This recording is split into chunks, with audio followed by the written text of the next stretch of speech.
So over here, you can see that I have this sentence right here about Affinity. It says, Affinity is a powerful design tool. Affinity helps designers create stunning visuals and so forth.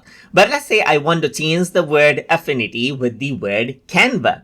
So to do that, you can simply go around onto Edit and then go to Find right here. And then go to Find right here until the Find and Replace dialog box pops up. So here you can go ahead and type in the word that you want to replace, like Affinity, and find, and then what happens is that it simply goes ahead and finds up different words right here, as you can see right here.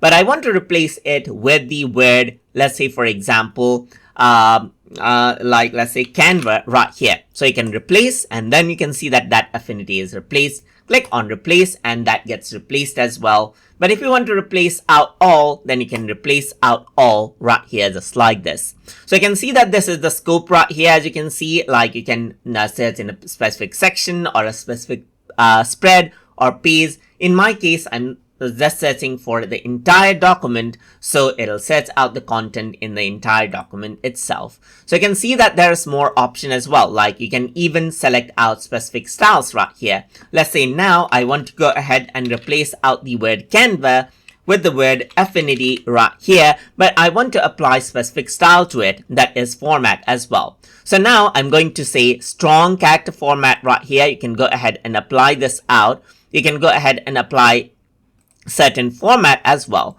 Let's say for example, there's many different format options, but let me just go to color, and let's say I'm going to go ahead and set the color to yellow right here, and the background color right here, just like this, to dark green. You can even go ahead and add in single underline right here, just like this, and press OK. So now as I do that and then find and replace, you can see that it replaces it out with that particular formatting. So if I were to go ahead and click on replace all, now you can see that that particular formatting has been applied out right here, just like this as well. So that is basically how you can go ahead and utilize find and replace option inside of Affinity. So I hope you guys learned something as always. And as always, please like, comment, share, and subscribe.